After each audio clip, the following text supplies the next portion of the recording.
What's going on, guys? Boss Sniper Bivetto bringing you another Demon Souls guide. This time we're going to take on the Maneater, and because he's one of the trickier bosses, we're going to do this fight 3 different ways. So whatever your play style, you're going to be able to hopefully get something out of this. So first of all, we're going to go with a melee build. We've got the winged spear, and it's quite a strength and dex build on this one. So first thing to notice is Maneater does the where he kind of spits out the big green. There we go. Pulls both elbows back, lifts up his head, he's going to spit that out. It can be blocked, not 100%, this is the hot light spear. It can be blocked, it will take up a chunk of stamina, it will still do a bit of health. When you are fighting Maneater, getting in behind him is better than being in front of him. As you see there, I attack from the front and I get kind of tackled to the floor. So taking a big risk going in at the front. The reason we're taking those risks is because the second Maneater is going to turn up after a certain amount of time. I don't think it's a certain amount of damage, I do believe it's a certain amount of time. So getting the first one down as quickly as possible without taking too many risks is the best strategy. Now, this fight probably wouldn't be so hard if you weren't on this quite narrow ledge. So trying to remain as close to the centre of the walkway as you can is a big help. As you saw with a tackle a minute ago, we nearly got knocked off the side. Now, one useful element of the fight is that Maneater will go for a flight off around the arena, and when he does, use that opportunity to get healed up. Now, we managed to take the first one out before the second one appeared. My advice, if the second one appears before the first one is dead, try and remember which one you're fighting. Try and get it down to one at a time as fast as possible. Now, don't have to take as many risks now we're on the second one. So waiting for him to do the punch into the floor attack and attacking the side is a good idea. Plenty of range on the winged spear, which is one of the reasons we're using it. Keeping out of the way of those tackles if you can, but it's hard on this walkway arena. As you'll see with some of the other guides which are to follow, using ranged against this guy is quite helpful in my opinion. So the hardest of the 3 ways is using a melee weapon, but if that's the build you're going with, hopefully this guide will help a little bit. Trying to attack his back, I tended to try and wait for him to do an attack and then respond to it after you knew you were safe.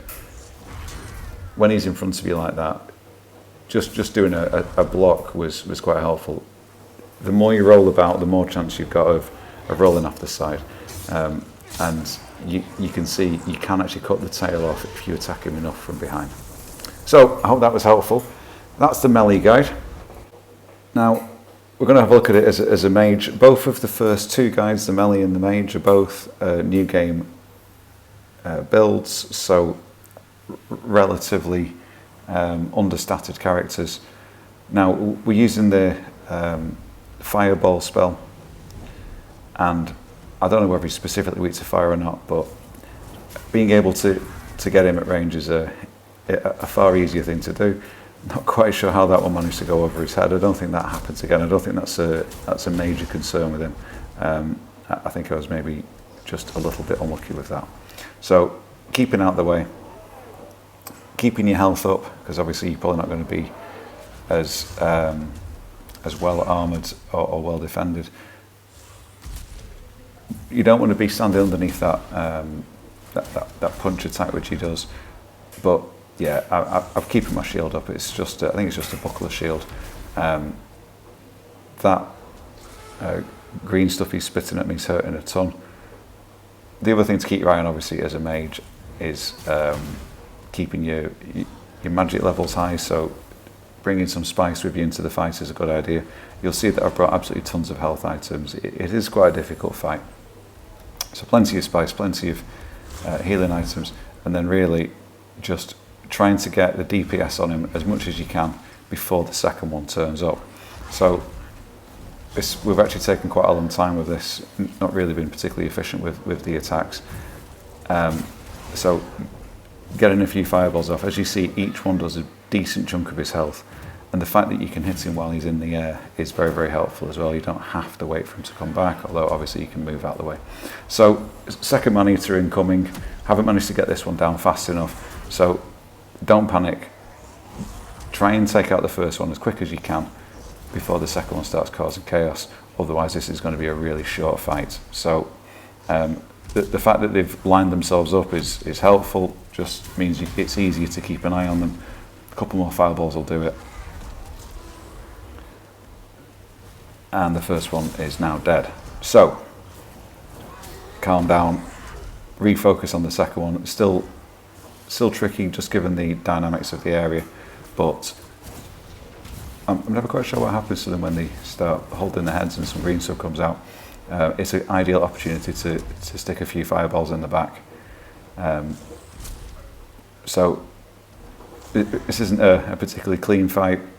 I didn't really find it that easy to get out of the way of some of these attacks, but managing to hang on. It's useful to keep your health and vitality as high as you can, and high resistance stats if you can. Worth doing a bit of farming before you come into this boss fight, and also using that spell, Greater Warding from Sage Frick.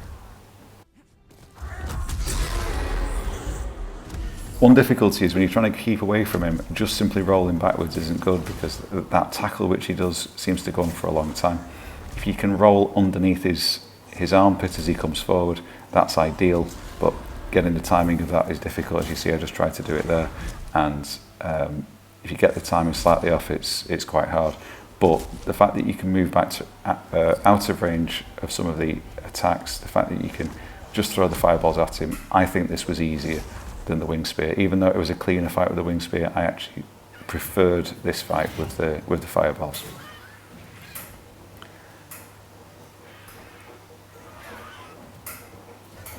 So, time to take some spice while he's off flying around. Get your magic levels back up. Get ready to set him alight again. One more should do it. Perfect. Okay, so Mage build, I preferred it. Others may disagree. Here's the stats in case you're interested. So, neither of those particularly simple. Firestone will absolutely destroy this guy. This is only going to take a couple of seconds, and really keep your magic levels as high as you can so you can use Firestorm a couple of times. I think it's technically possible to one-shot him on a Firestorm. This is New Game Plus, by the way, so this is the second playthrough now, so my stats are generally higher, but obviously so are Maneaters. And really, all I did here was keep my shield up and waiting for him to land next to me so I can set off Firestone.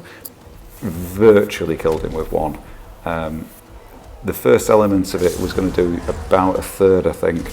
Then he dived forward and tackled into the second element of the Firestone, which did a ton of damage.